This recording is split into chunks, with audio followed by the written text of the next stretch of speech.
Un gusto, profesor Utrera, y le dejo la palabra.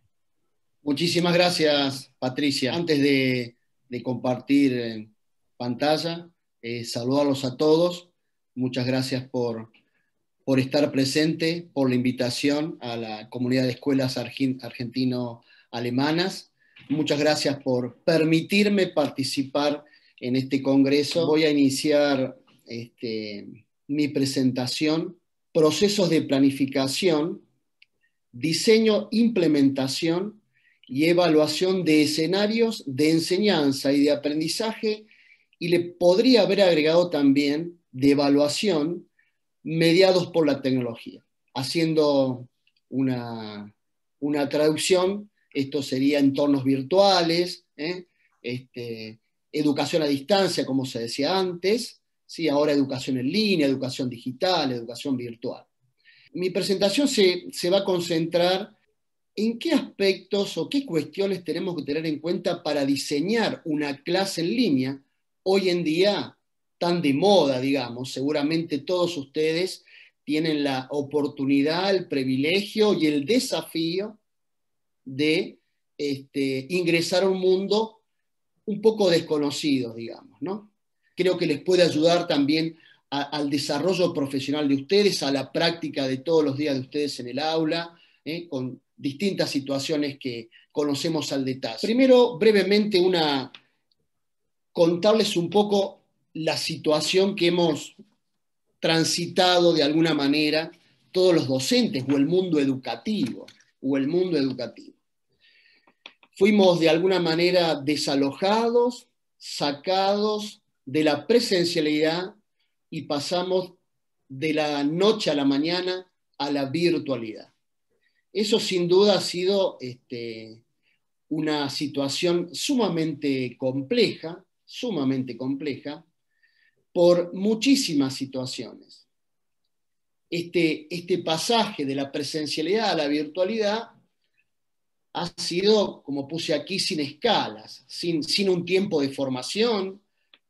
No hubo oportunidad, no hubo opción. Nos dijeron de un día para el otro, a partir de ahora, el proceso de enseñanza, de aprendizaje y de evaluación se deberá desarrollar por la virtualidad.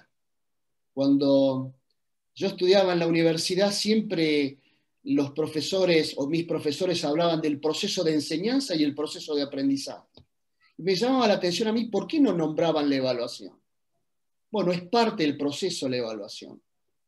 Yo vengo de una educación memorística, lineal, repetitiva, industrial, donde mi madre me preguntaba, ¿qué te sacaste? Pero nunca me preguntaba, ¿qué aprendiste? ¿Sí? De ese modelo, en ese modelo me formé, ¿sí? Me formé. Muy bien, entonces este pasaje de la presencial a la virtualidad seguramente no ha sido sencillo, con muchísimas falencias, dificultades, que paso a detallar algunas de ellas. Miren, este pasaje de la noche a la mañana, en general, en la gran comunidad educativa, hay algunas excepciones, pero muy poquitas, pasamos sin una formación pedagógica en la virtualidad, sin formación pedagógica con cuestiones relacionadas a la disciplina en la virtualidad, no es lo mismo. Yo veo aquí, no es lo mismo dar ciencias naturales desde la presencialidad que dar ciencias naturales desde la virtualidad. Entonces, este pasaje fue sin formación pedagógica, en general, de la virtualidad, sin formación tecnológica en la virtualidad, sin formación comunicacional en la virtualidad. Por ejemplo, ustedes como profesionales de la educación, la comunicación es clave en el proceso de enseñanza, de aprendizaje y de evaluación, pero es mucho más importante o fundamental en la virtualidad. Quiere decir que nosotros pasamos de la presencialidad a la virtualidad sin una formación básicamente en estas tres áreas. Y si quisiera profundizar un poquito más, podríamos decir que pasamos de la presencialidad a la virtualidad sin tener claro cuáles son las buenas prácticas en la virtualidad, cuáles son las buenas prácticas docentes en la virtualidad, cuáles son las buenas prácticas de los estudiantes en la virtualidad. Otra cuestión que nos ocurrió, trasladamos el modelo presencial y lo insertamos en la virtualidad. O sea que pasamos, ¿sí?, a hacer lo que hacíamos en la presencialidad, simplemente utilizando alguna herramienta tecnológica de todas las que ustedes conocen, insertamos ahí un contenido. Muchas plataformas se convirtieron en supermercados de PDF, ¿sí? Simplemente se subió el contenido. Otra situación que tuvimos que enfrentar y que estamos enfrentando, y ojalá que podamos mejorar este aspecto, es la gran brecha digital, social y educativa, que vimos plasmado a través de este pasaje, ¿no?, de la presencialidad a la virtualidad. Como decía anteriormente, pasamos sin ningún tipo de opción, no había otra posibilidad. Y otra cuestión que también sufrimos fue el tema de que no teníamos o no tuvimos en su momento una normativa que explicara cómo trabajar en la virtualidad, cómo la docente de cuarto grado o el profe de secundaria de segundo año debía trabajar en la virtualidad, debía ejercer de alguna manera su profesión en la virtualidad. Desde el aspecto pedagógico y desde la gestión y desde un montón de aspectos, ¿sí? Me concentro básicamente en el pedagógico. Por ejemplo, las instituciones educativas no tenían normativas, no tenían protocolos de cómo tomar una evaluación a través de la virtualidad. No existía. Si hay algo que deben hacer las instituciones educativas de ahora en más, es tener protocolos, instrumentos, no sé, directivas, herramientas que detallen de alguna manera cómo va a ser esa evaluación en la virtualidad. No solamente qué contenidos, ¿sí?, sino qué instrumentos de evaluación voy a utilizar en la virtualidad, qué herramienta y qué recurso virtual voy a utilizar en la virtualidad. Las escuelas, las instituciones educativas deben pensar en tener rápidamente esas herramientas. Pasamos también sin una formación pedagógica para todo lo que tiene que ver con la evaluación de los aprendizajes y para el aprendizaje. ¿Sí? Esto que yo decía, ¿no?, que a mí me preguntaban, ¿qué te sacaste? Y nunca me preguntaban qué aprendiste. ¿Sí? No es tan importante la calificación, es mucho más importante aprender, ¿sí? Después vemos el tema de la calificación. Obviamente, ¿qué me dicen los directivos? Bueno, Alberto, pero las directivas del ministerio, y bueno, tiene toda una cuestión, ¿no es cierto?, a trabajar. Después también otra cuestión que nos pasó, no había experiencia en el mundo de la virtualidad en salita de 3, 4 y 5, en primario y en secundario. ¿Sí? No había experiencia, no había libros, ¿sí?, para leer y poder enfrentar esta situación. Esto también ha sido un gran inconveniente. Y así pasamos, por supuesto, como coloco aquí, con desafíos, incertidumbres, miedos. Esto también nos obligó a salir de la zona de confort en algunos casos. Esta situación nos permitió hacer un posgrado rápidamente en la virtualidad. Si hay algo positivo de esta situación que estamos viviendo, es que de alguna manera, en más o menos, nos estamos formando en la educación del presente y del futuro. La educación tiende a la virtualización, la educación tiende a ser soportada por la tecnología, por supuesto, aclarando que pedagogía con tecnología. Pedagogía con tecnología, eso es lo importante.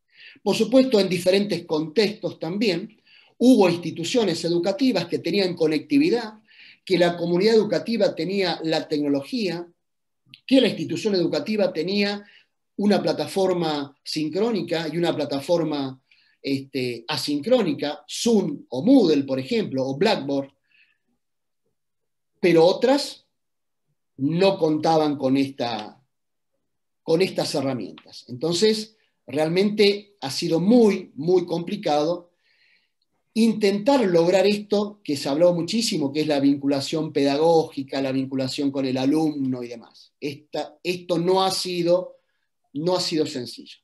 ¿Qué he notado yo en todo esto que estoy viviendo en distintas instituciones y en algunas investigaciones? Que sí hubo en la primera etapa de la pandemia una ausencia de planificación, que es básicamente en lo que me voy a concentrar en la exposición, ¿sí? Darles algunas herramientas a ustedes para que de alguna manera puedan diseñar, crear una clase en línea que es totalmente diferente a lo que ustedes venían haciendo en la presencialidad. Reitero entonces, este territorio desconocido, no había experiencias previas. Ayer estuve reunido en una institución y estábamos viendo distintas estrategias para trabajar en salita de 4 nivel inicial. Muy bien, seguimos.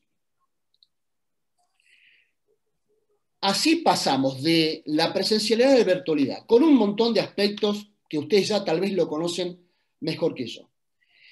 En el proceso de planificación de la clase en línea, tiene básicamente 3 grandes momentos. Acá hay 2 momentos que yo no voy a mencionar por una cuestión de tiempo, que es el análisis y la revisión, pero sí me voy a concentrar en el diseño, en la implementación y en la evaluación. La clase en línea es un instrumento que ustedes deben planificar previamente para luego insertarlo en la herramienta virtual que ustedes cuenten, ¿no es cierto? La herramienta virtual por excelencia en esta etapa de pandemia ha sido el WhatsApp. No ha sido ni Moodle, ni Blackboard, ni Claroline, ni Zoom. Ha sido el WhatsApp, ¿sí? Entonces, bueno, acá también, de alguna manera, el mundo educativo se desnuda con un montón de situaciones, ¿sí? De carencias, de falencias, de falta de formación. Así que bueno, eso ha sido realmente un impacto muy, muy grande en la comunidad educativa que, digamos, ha sido muy, muy heterogénea, con posibilidades de unos, con muchas, y de otros con nada prácticamente, ¿sí? Yo nombro tres niveles: la institución que tiene conectividad, que tiene tecnología; la institución que tiene algo de conectividad y algo de tecnología, su comunidad educativa. Ejemplo, en la casa hay 3 celulares, ¿sí? Y escuelas o instituciones educativas que no tienen absolutamente nada de todo esto. Entonces, en esas escuelas aparecieron algunas estrategias, digamos, acorde o relacionadas a la vieja educación a distancia. Cuando yo inicié con la educación a distancia, ¿sí? Las tutorías, las consultas se hacían a través de el correo postal. Estoy diciendo algo prehistórico: el correo postal, el teléfono, y el contenido, de alguna manera, se recibía en un módulo escrito, ¿sí? En un módulo escrito en papel. Bueno, algunas instituciones del país implementaron el módulo escrito, algunas instituciones del país implementaron la radio, ¿sí? Que es, de alguna manera, recursos o instrumentos para acortar la distancia. Bueno, eso de acortar las distancias no se logró, o se logró en mínimos porcentajes por diferentes situaciones.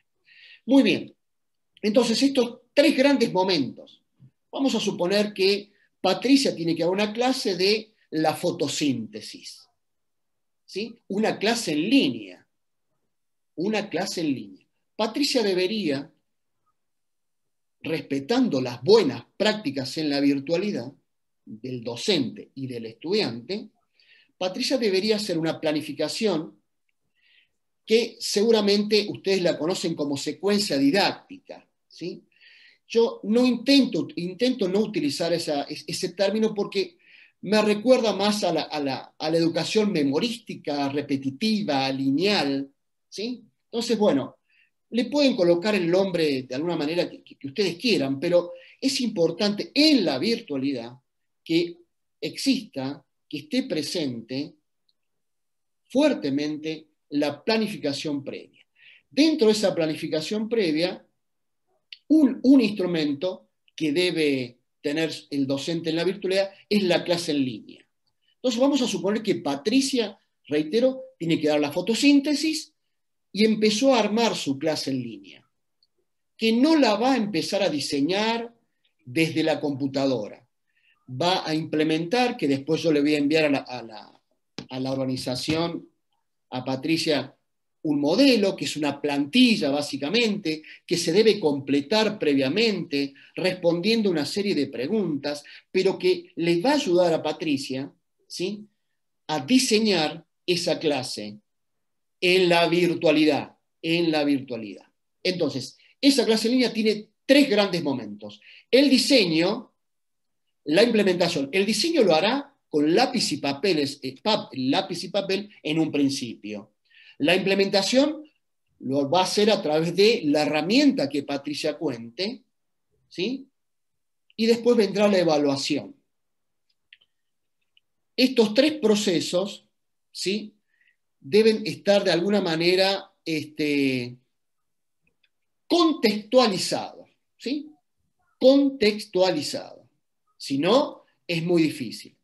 Entonces yo acá puse, ¿desde dónde partimos? Para este diseño de esta clase en línea que debe dar Patricia, en una detallada planificación. Reitero, le enviaré a Patricia la plantilla, formulario que yo utilizo para mis clases en línea, ¿sí?, con un pequeño, un breve tutorial para que sepan qué colocar en cada momento o en cada ítems o en cada una de las estructuras que tiene esa clase en línea. Cuando digo en línea, digo virtual, digo digital, ¿sí?, a través de un recurso virtual. Muy bien, entonces, Patricia va a tener que hacer una planificación detallada del proceso de enseñanza, de aprendizaje y de evaluación de los 3. Aprendimos, ¿sí? En la universidad hablábamos de procesos de enseñanza y de aprendizaje. No, en realidad deberían estar los 3. Patricia debe considerar que va a haber un aporte importante de herramientas virtuales y de recursos virtuales, que son 2 cuestiones diferentes. Una herramienta es la plataforma Moodle, por ejemplo, y un recurso podría ser un video que dure nada más que 3 minutos. Un ejemplo. Tendrá que pensar en estrategias didácticas, ¿sí?, en metodologías, acordes a la modalidad en línea, que es totalmente diferente a la virtualidad. Tendrá que pensar en una comunicación fluida y permanente.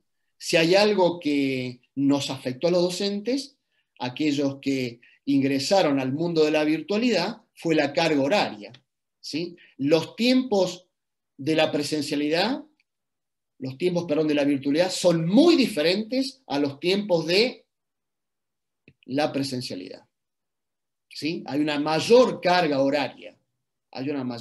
Bueno, entonces, esta comunicación fluida, ¿habrá momentos de una comunicación multidireccional? ¿Habrá momentos de una comunicación bidireccional? ¿Qué herramienta va a utilizar Patricia para comunicarse a todos los estudiantes o a un determinado estudiante? Dependiendo de la herramienta tecnológica que tenga.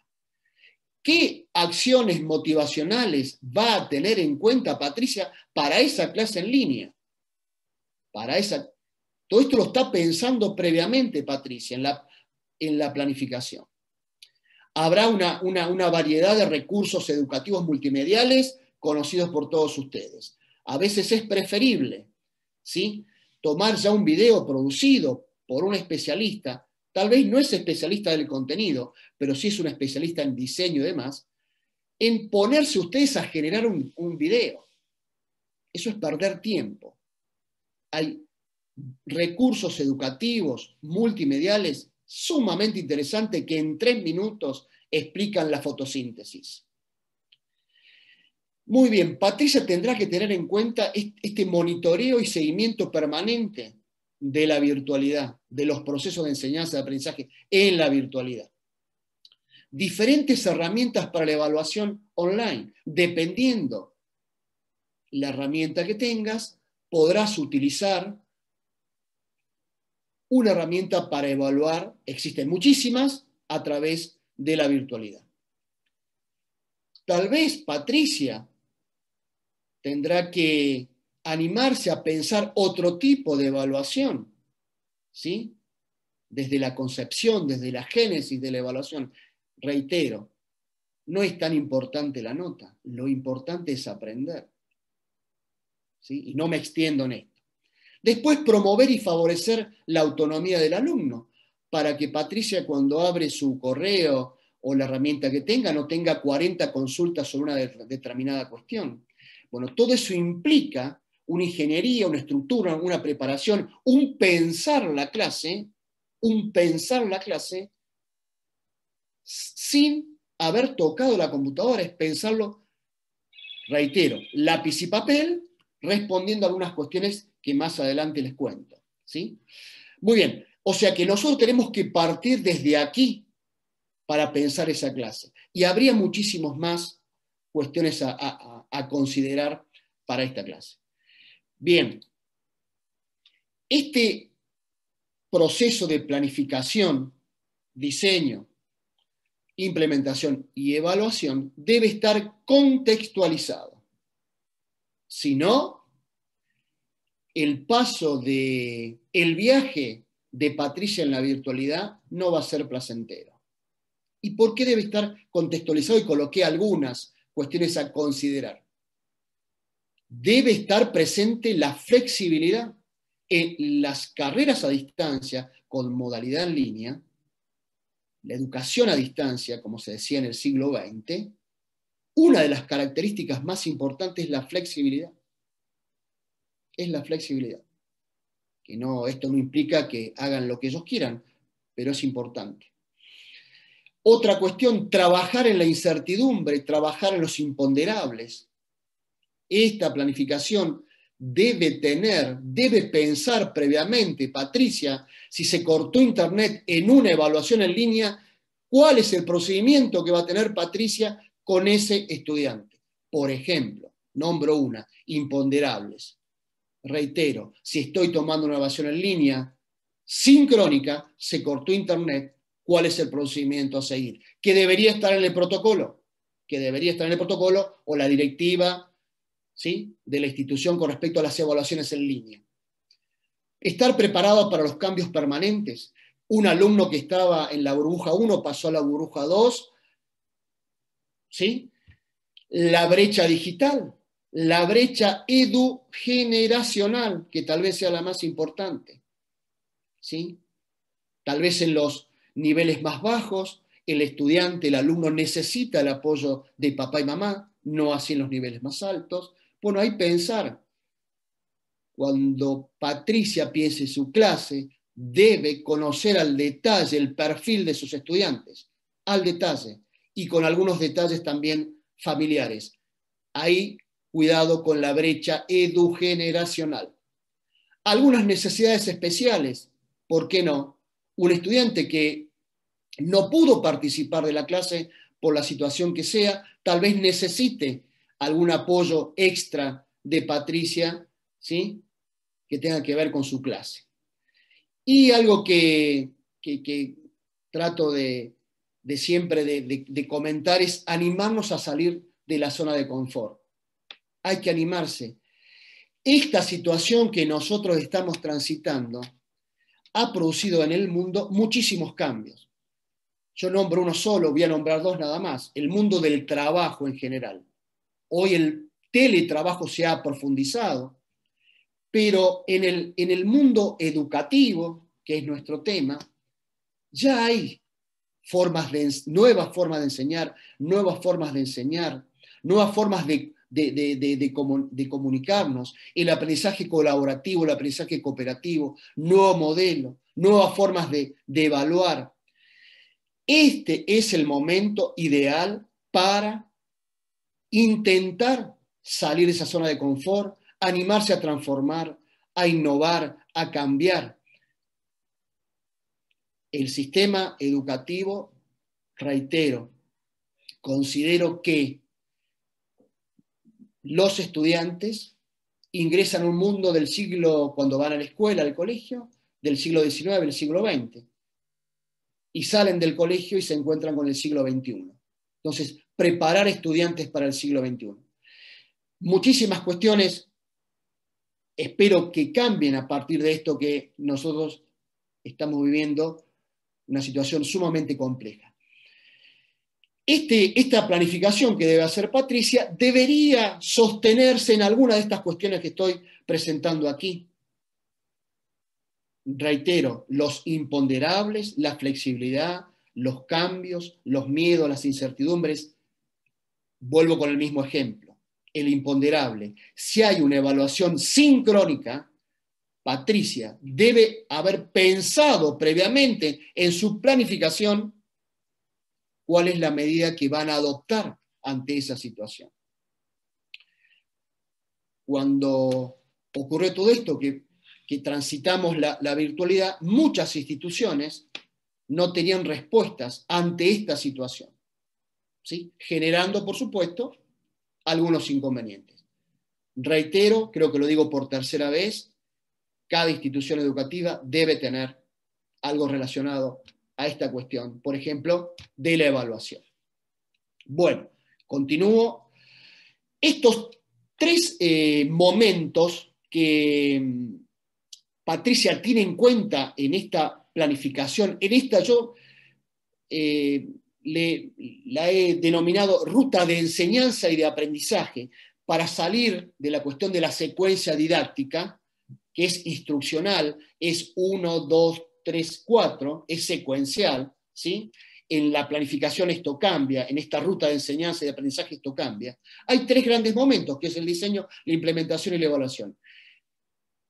Patricia debe realizarse muchísimas preguntas en el diseño, en la implementación y en la evaluación. Preguntas que ella debe responder previamente. Una vez que ella ha respondido estas preguntas, ahí inicia su proceso de planificación. Y si a veces me preguntan, Alberto, ¿y cuántas preguntas tiene esta ruta de enseñanza y de aprendizaje? Bueno, yo te podría decir que tiene 100 preguntas y que depende del nivel, depende del contenido, depende del momento del proceso de enseñanza y de aprendizaje. Y cuando hablo de contenido, ¿sí? Creo que no es tan importante el contenido. Lo que es importante es la actividad de aprendizaje que vos hacés con ese contenido. Hoy el contenido está a un clic. Cuando yo era chico, el contenido estaba en la enciclopedia, en la biblioteca. Hoy está a un clic. Con respecto al contenido, es importante, pero más importante es la actividad de aprendizaje que vos hagas con ese contenido. Y esa actividad de aprendizaje debe tener 3 procesos, digamos, básicos, que es el contexto, ¿sí? El sentido y la significatividad, la actividad de aprendizaje. Bien, volviendo entonces a estos 3 grandes momentos, Patricia, en esta planificación de esta ruta de enseñanza y de aprendizaje, debe responder las siguientes preguntas. Reitero, no están todas, porque si no me van a odiar, están algunas nada más, ¿sí? Preguntas a responder. ¿Qué preguntas se debería hacer Patricia para esta clase en línea que debe durar no más de 40 minutos? Mis hijos tienen clases virtuales, duran 1 hora y media. La pregunta es, desde la neurociencia aplicada a la educación, ¿qué tiempo tienen nuestros niños, adolescentes? ¿Cuál es su tiempo de atención? ¿Cuál es el foco atencional? ¿Qué tiempo tiene ese foco atencional? Entre 5 y 7 minutos, ¿sí? No más. Por lo tanto, las clases en línea o las clases virtuales no deberían superar los 40 minutos. Y en los 40 minutos tener una pausa, una mínima pausa. Estas preguntas, voy a mencionar esta que está aquí y algunas más. Muy bien. En el diseño, Patricia se debería preguntar, ¿poseo experiencia en la modalidad? ¿He cursado alguna carrera o curso o programación, especialización en la modalidad de distancia o en la modalidad virtual? ¿Tengo experiencia? No, no tengo experiencia. Bueno, muy bien. Patricia debería saber que si no tiene experiencia en la virtualidad, bueno, habrá ciertas cuestiones que ella va a tener que intentar eliminar de su cassette o disquete, miren lo que estoy diciendo, que ya no se usan más, su disquete, su chip presencial, eliminarlo e incorporar el chip virtual. Con respecto al contenido, yo dije que la clase debe durar 40 minutos. La pregunta que se debería hacer Patricia, ¿yo tengo que hablar los 40 minutos que va a durar mi clase? ¿O una hora, hora y media? No. Patricia debe dar la clase sin hablar.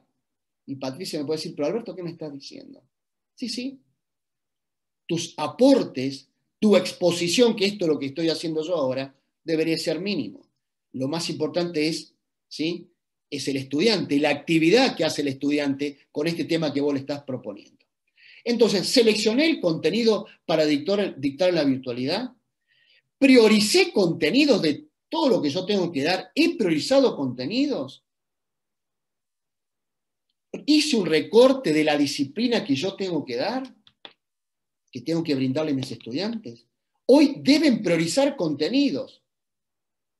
Es imposible dar todos los contenidos que ustedes venían brindando en la presencialidad. Hoy tal vez Patricia se debería concentrar dentro de la fotosíntesis, de dar esa clase con aquellos conceptos más importantes, más significativos, y no toda la fotosíntesis, por lo menos la virtualidad, teniendo en cuenta que su clase debe durar 40 minutos, no más. Algunas instituciones me dicen, bueno, Alberto, pero los padres me piden, bueno, tal vez Patricia deba fraccionar su clase, pero no una hora, hora y media, no. Reitero, Patricia debe hablar 5 minutos y después presentará algunas cuestiones que un poquito más adelante se las cuento. Pero esto de dar la clase sin hablar, dejen que hablen los estudiantes, dejen que hablen los contenidos. Pero Patricia 5 minutitos debería hablar. Muy bien. Con respecto a cómo ella va a trabajar en la virtualidad, la pregunta sería, una de las tantas, ¿domino la herramienta tecnológica? ¿Domino, ejemplo, Moodle, Blackboard, Claro Online? ¿Domino Microsoft Teams? ¿Domino Classroom? Bueno, ¿mis estudiantes conocen esta herramienta? ¿Tendré que hacer alguna práctica previa? ¿O participarán de alguna mini capacitación? ¿Y qué les parece si proponemos que nuestros estudiantes, ¿sí?, les enseñen a nuestros docentes a utilizar alguna de las herramientas que ellos conocen mejor que nosotros? Por primera vez en la historia de la humanidad, los jóvenes les enseñan a los adultos a manejar ciertas herramientas. Hace muchos años atrás era diferente, era al revés. Entonces, estas preguntas de diseño, estas son algunas. Agrego 3 o 4 más. Con respecto a la evaluación, ¿qué instrumento de evaluación voy a utilizar?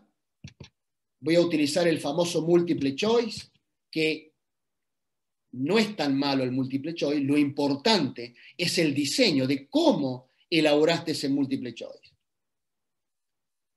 ¿Qué herramienta tecnológica voy a utilizar para la evaluación? ¿Los estudiantes dominan esta herramienta? Eso es alguna de las cuestiones que yo debo responderme previamente. Con respecto a la implementación, esto es sumamente importante.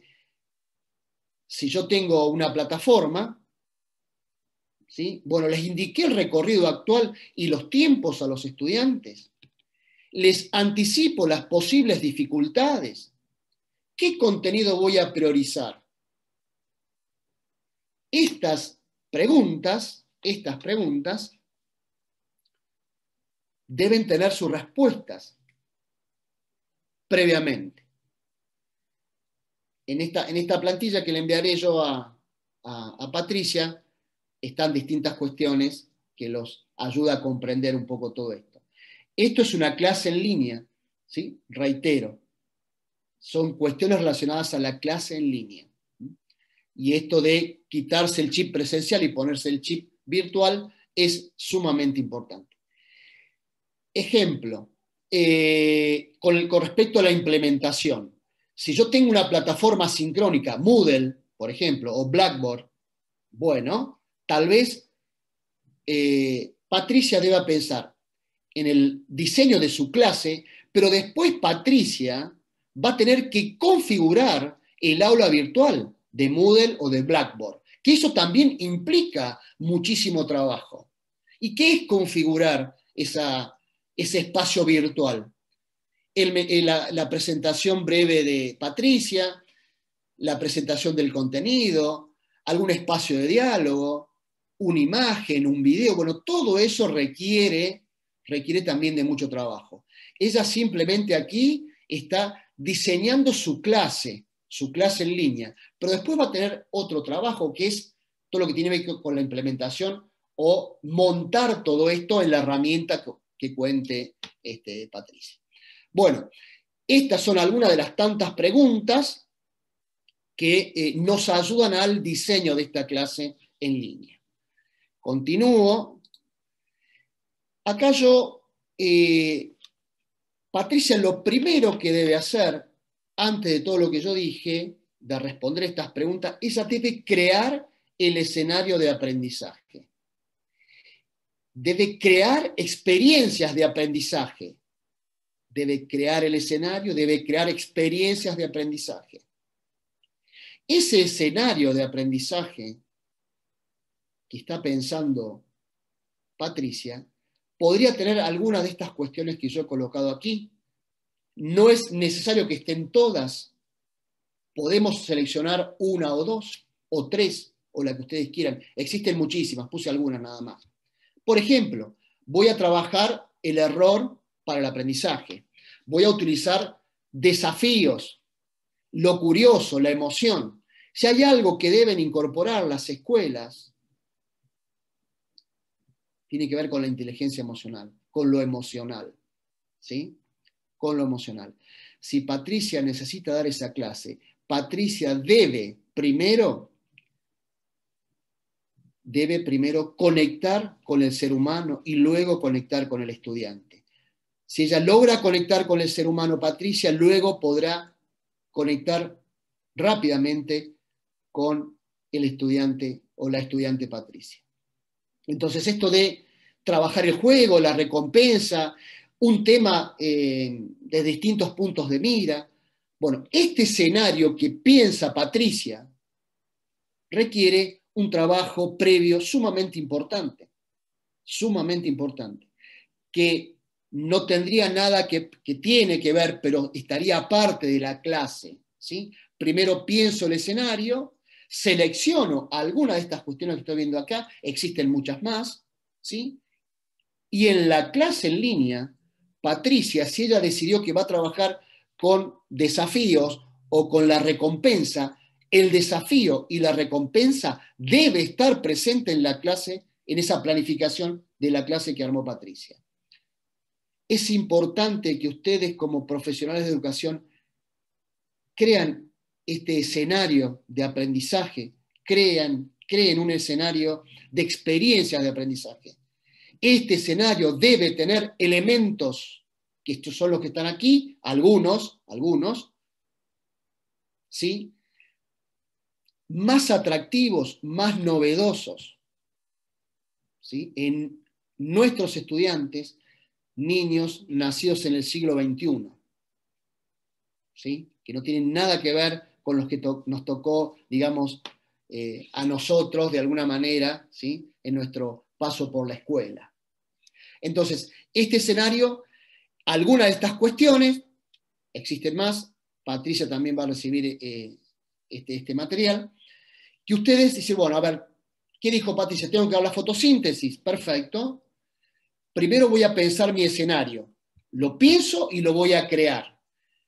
De todas estas palabras, frases, voy a trabajar la emoción, lo curioso y el error, nada más.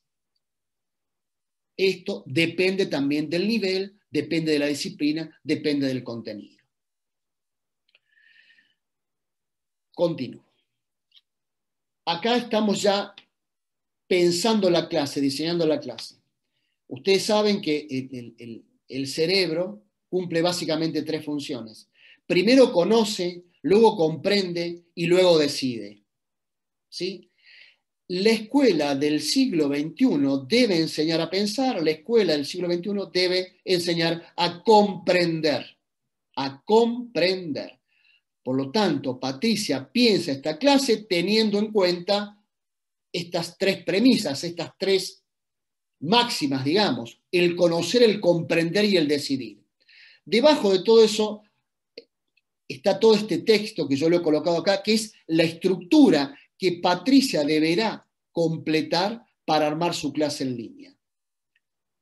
Un ejemplo que se debe preguntar Patricia: ¿cómo me voy a vincular con mis estudiantes en la virtualidad?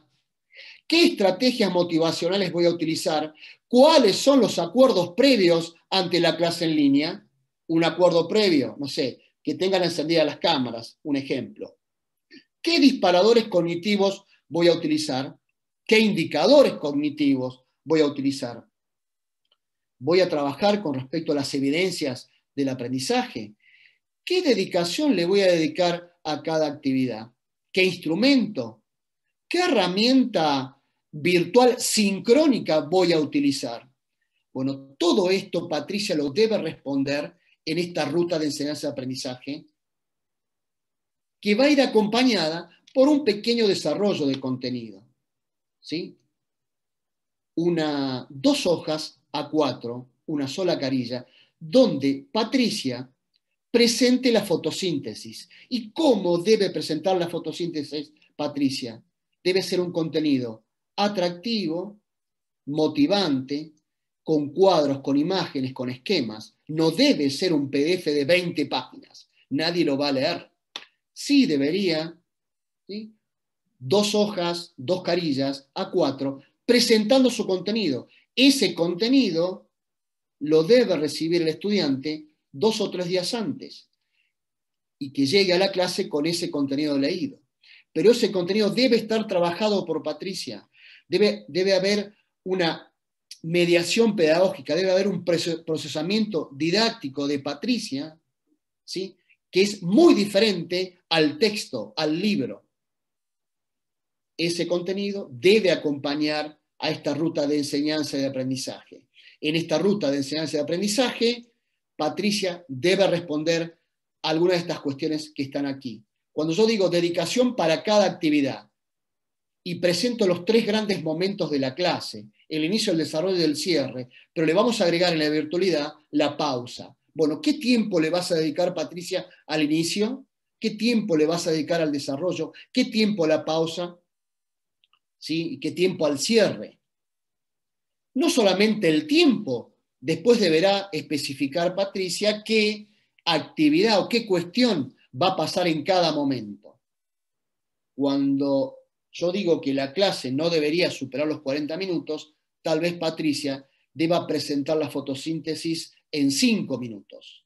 Y todo lo otro sea actividad de los estudiantes con las herramientas sincrónicas o asincrónicas que cuente Patricia. Por ejemplo, Patricia, después de su exposición de 5 minutos, le podría pedir a sus estudiantes que a través de la herramienta virtual Mentimeter, ella va a indicar previamente que de su exposición cada alumno debe seleccionar una palabra y colocarla en una nube de palabras.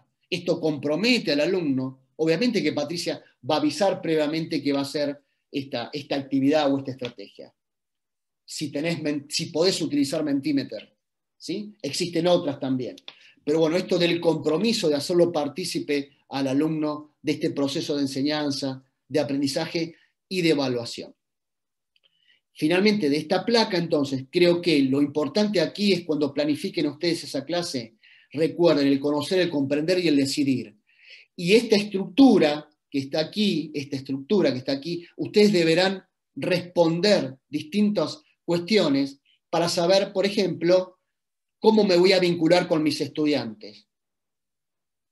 Vamos a suponer que Patricia tiene que dar una clase de pedagogía digital en la universidad virtual y tal vez una estrategia, una forma de vincularse con sus estudiantes adultos, digamos, sea iniciando su clase en línea con un tema musical que los represente, un ejemplo, o un fragmento de un poema o algo que tenga que ver con ellos, ¿sí?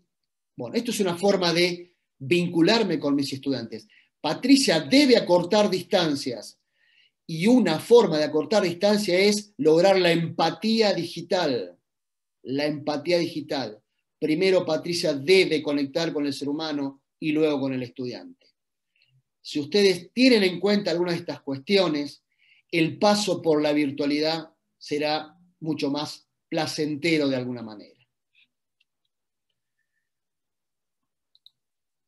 En la implementación, un poco lo dije ya anteriormente, pero me concentro acá en lo siguiente.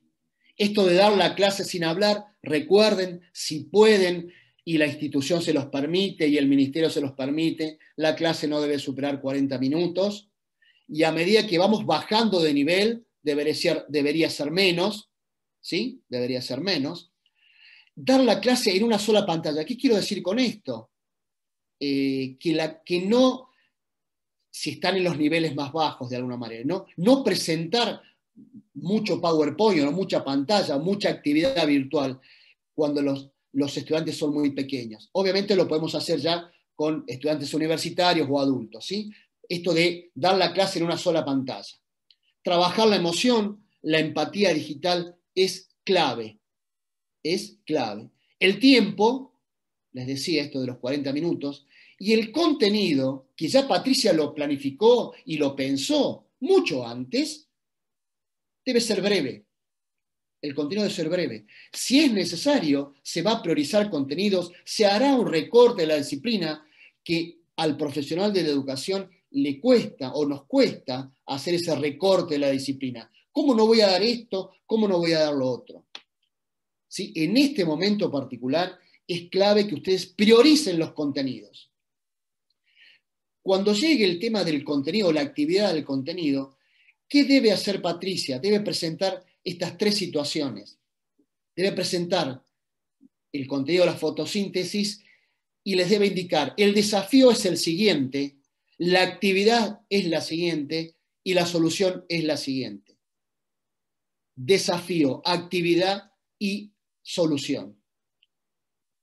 Así se debe trabajar ese contenido breve en la etapa implementación. Reitero, en la virtualidad, menos, esto de menos es más, hay que considerarlo. Hay que considerarlo. Entonces, cuando Patricia presente su contenido, tendrá en cuenta de presentarlo en estos tres grandes momentos. Un desafío para estos niños que deberán solucionar a través de una determinada actividad. Bien, esto tiene que ver con la implementación.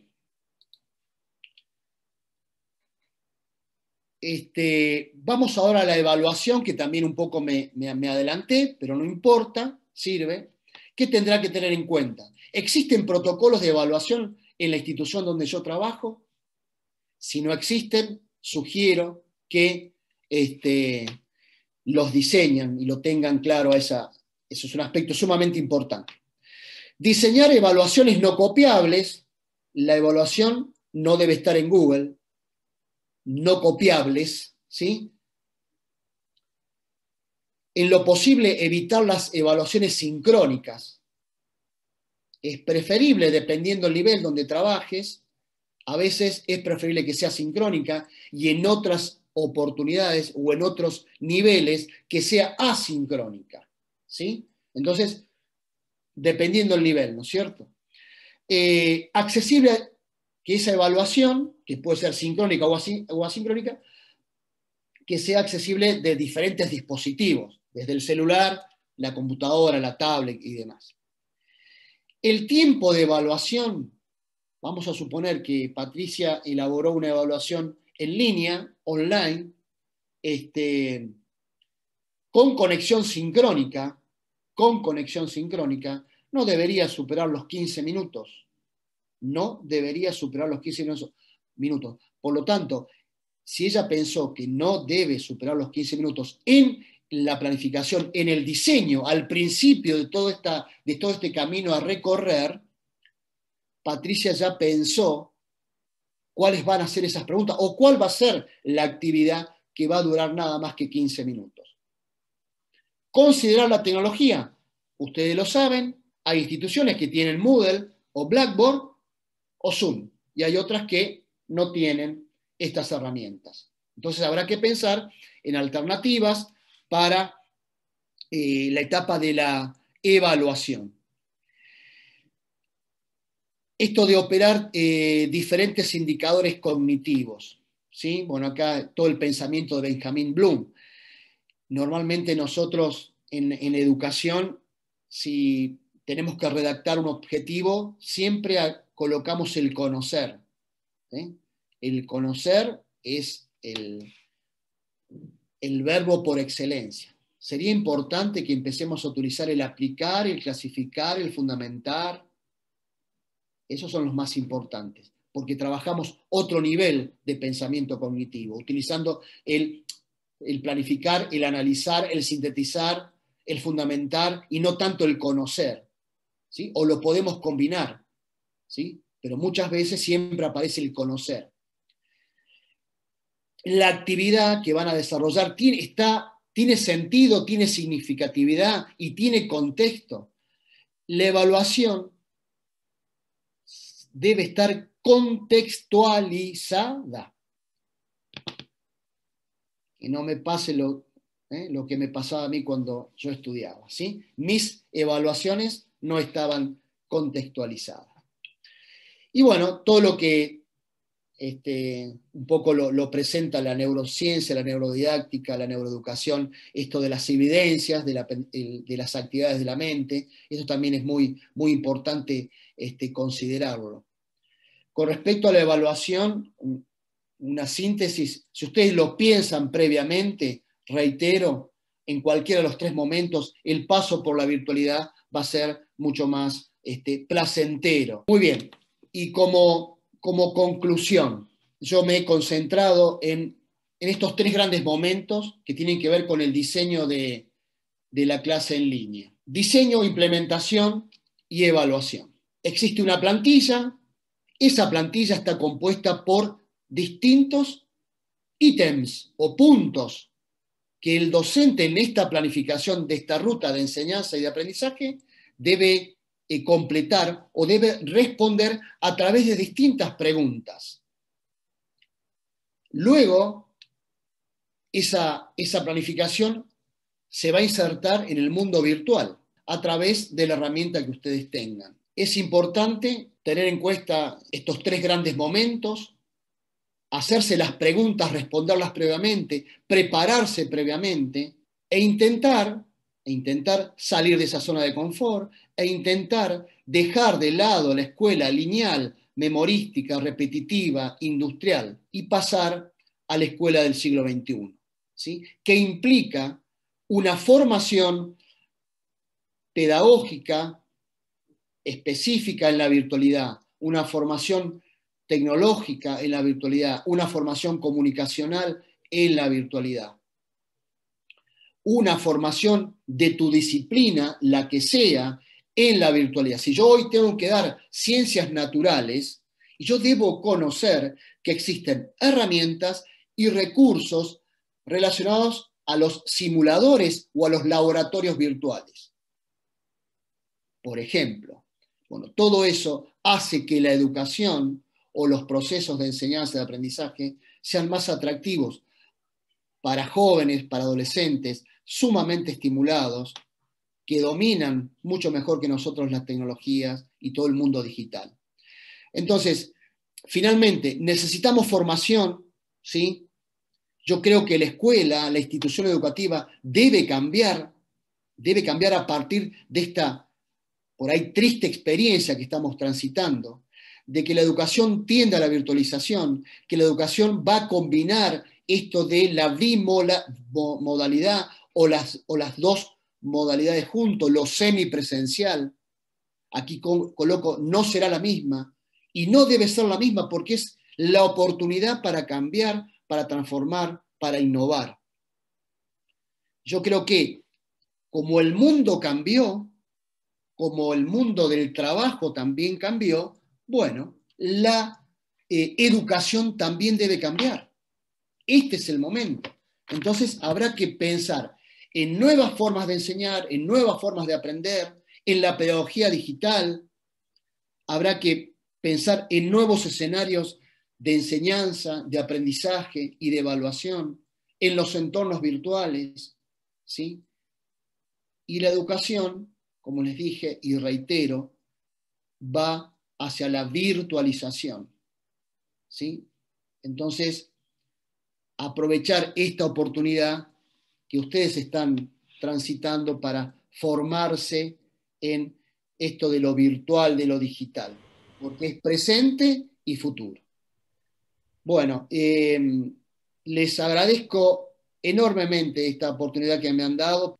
Gracias, muchísimas gracias, Alberto. Protocolos estos de diseño, implementación y evaluación de los que usted estaba hablando, a un año y medio de pandemia, que estamos cursando de pandemia, ¿existen ya en las diferentes jurisdicciones o están siendo diseñados por cada institución según lo que puede hacer cada institución? No, cada institución implementa su planificación, su ruta de enseñanza, de aprendizaje. No hay nada desde el ministerio. Sí es importante que se anime, María Inés, a crear una plantilla, ¿sí?, con distintos interrogantes y que intente responder previamente a su clase, ¿sí? Hay otra pregunta respecto de si puede ampliar un poquito el concepto de empatía digital.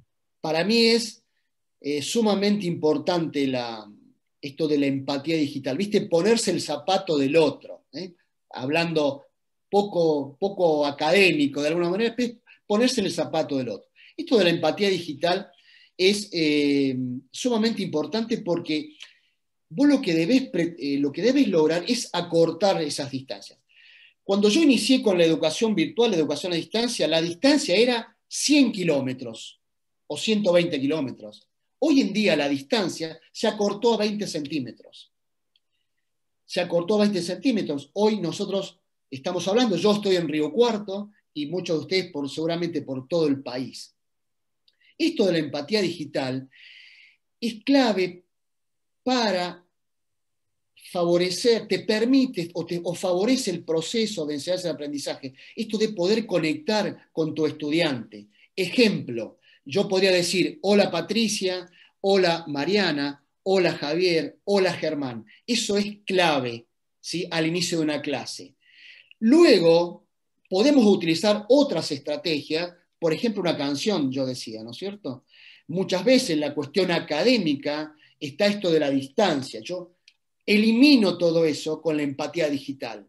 Mis estudiantes, si hay una de las cuestiones que rescatan de mis cátedras, es esto de la empatía digital, porque yo intento primero conectar con Mariana.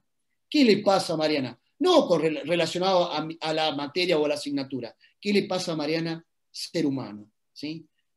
Una pregunta más referida a la educación física. Hoy, mira, ¿qué ¿Puede tema? entrar educación física en esta modalidad de planificación y evaluación o se puede adaptar a esta modalidad que usted ha explicado? Sí. Bueno, aquí alguien pone que traspasa, seguramente Daniela, que traspasa la pantalla. Bueno, seguramente es así. Sí, Daniela. Bueno, con el tema de la educación física es un gran desafío. este tema de la virtualidad, ¿no? Es complejo. Si me preguntás una respuesta de cómo encararlo, bueno, el desafío está en bucear, investigar, buscar, pensar estrategias de cómo enfrentar esa asignatura a través de la virtualidad. Mis hijos, el profe de educación física le enviaba actividades y le hicieron el primero, el segundo, el tercer día. El quinto día ya era complicado. Sí, yo he notado, me parece como una cuestión a mejorar, los videos que se les enviaba a los estudiantes explicándole un determinado ejercicio, cómo hacer un ejercicio. Y hay, más para los más chiquititos, utilizar videos educativos explicados por dibujitos animados, ¿no? Fundamentalmente para los más chiquitos. Pero bueno, decirle al colega que es un gran desafío, esto de la educación física en la virtualidad. Es un momento de aprendizaje y animarnos a salir de esa zona de confort, animarse a hacer algo diferente. Esto que yo te digo de la clase en línea, me lo dicen mis alumnos, profe, no puedo. No, tenés que poder, porque es lo mismo que haces en la presencialidad, pero ahora hay que ponerle un contenido, ¿sí? O estrategias o metodologías o herramientas diferentes que no venías utilizando. Por supuesto, como siempre digo, pedagogía con tecnología, ¿no? Porque tu paso por la virtualidad, tu recorrido por la virtualidad debe ser placentero y no lo debes padecer, ¿eh? Prever para no padecer, ¿eh? Estoy pensando cómo se puede luchar contra el estereotipo que plantean y exigen algunos colegios que quieren trasladar la hora y media de clase presencial a la virtualidad. Creo que hay que empezar a trabajar con los directivos y decir, mirá, ¿por qué no utilizamos esta metodología, ¿no? De 40 minutos en 3 clases, pero no 1 hora y media? Es una locura. Y lo más grave todavía, que hay algunos ministerios de educación de las provincias que insisten con la 1 hora y media. Nadie resiste 1 hora y media, y menos en nivel primario, secundario.